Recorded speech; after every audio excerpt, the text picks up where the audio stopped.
بص على كده فيديو دي من مسؤولية كورة تقديم مزيد بإذن الله يعجبكم. وتعالى لي بقى، تعالى لي يا اللي بتشجع بايرن ومستني نتيجة تاريخية ضدنا. لا برشلونة يا جماعة، أنا مش مصدق. لأول مرة من 2015 برشلونة يكسب بايرن ميونخ أخيرا، من ساعة الماتش بتاع شنو أحوال ظهرك يا بواتينج اللي كان ميسي كان مرمط فيه بواتينج. برشلونة كسب بايرن، ومش مكسب عادي، كسب بايرن 4-1.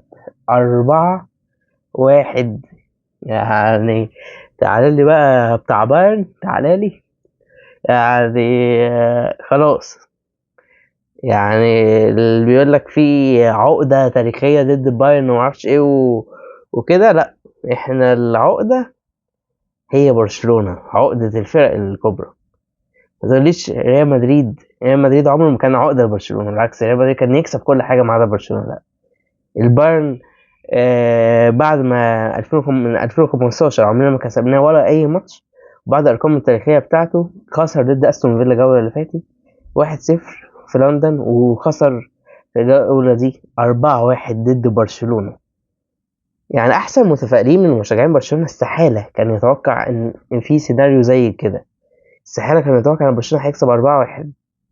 يعني شوف تشكيله البايرن عامله ازاي، شوف تقل اللعيبه. هتقول لي المدرب مش قوي وكده، بس شوف اصلا البايرن واول ماتش كان كسبوه 9 في دوري الابطال، في شغال في الدوري يكسب بسكورات. بس بقى برشلونه هو برشلونه، هاتريك فينيسيوس على دماغي وعلى راسي، بس هاتريك رافينيا حاجه تانية.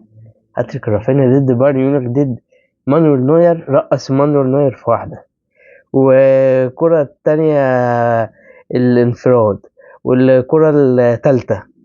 شوف اصلا برشلونة يا جماعة عاجبني جدا اللي هو موضوع ان هو، يعني هو ماتش مجنون. يعني هو انا مش هقول لك عاجبني ان هو بيلعب ضرب مدافعين، بس هو ماتش مجنون. شوف من الناحيتين الفرقتين مصممين يلعبوا هنلعب ضغط عالي عادي، بس لا، برشلونة هو كان اذكى في الموضوع ده. كان شفت بوستات كتيرة الناس خايفة من مسيرة التسلل، وكانوا يا فليك ابوس ايدك يا عم، ابوس ايدك، ابوس رجلك، ما تلعبش كده، ما تلعبش بمسيرة التسلل ضد برشلونة، ابوس ايدك. ضد بايرن سوري، ابوس ايدك، ما تلعبش كده. ايه ده بايرن ما اعرفش ايه. فليك الالماني الماني، ومسيرة التسلل على الشعرة. ساعتها كانت ساعات ايه بتعدي، وفي الجون بتاع مثلا بايرن مثلا اسمه ايه، ولا جنابري ولا هاري كين كانوا اوفسايدات. بس مع كده فليك بالنسبة له المخاطرة ضد ايه، النتيجة، او اسمها ايه، المخاطرة ضد المنفعة.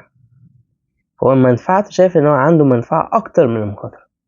وفعلا شوف قد ايه في كام كورة كانت لعيبة برشلونة بالسنتي، بالمليمتر يا حبيبي، بالمليمتر مظبوطة مسيرة التسلل.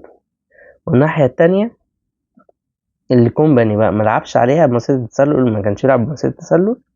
نفس الغلطات في ماتش فرانكفورت، كأني مع كل انفراد لرافينيا وكل كورة في ظهر المدافعين كأني بشوف شبح عمر مرموش قدامي وهو بيجري في ظهره بمكانه كيم جاي.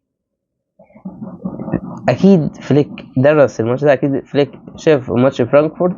معروف إن بايرن بيلعب ضغط عالي طبعا، بس أكيد عارف النقر. وعشان كده نشوف كام مرة كانت الناحية من ناحية الشمال، وهي الناحية الأقرب اللي هي بتاعت مرموش، اللي هو كان بيهرب منها رافينيا. وشوف كمان لعيب زي ليفاندوسكي 36 سنة بيرجع ازاي، بيضغط ومحطة وجاب جون. يا جماعة ليفاندوسكي حاجة تانية، حاجة لا تصدق. ليفاندوسكي برشلونة كسب. تحليلي انا مش هحلل الماتش النهارده، حبيت اتكلم معاكم بعد الماتش كردة فعل وكفرحة يعني مبسوط جدا ان احنا كسبنا بايرن. التحليل كله في اخر اسبوع كده ان شاء الله هنزل فيديو ملخص الاحداث اللي حصلت، ملخص الاحداث الكبرى حصلت في الدوريات الكبرى. وكمان هنزل في الفيديو ده تحليل شامل لماتش برشلونة ضد بايرن، وهنتكلم في كل حتة وكل تفصيلة.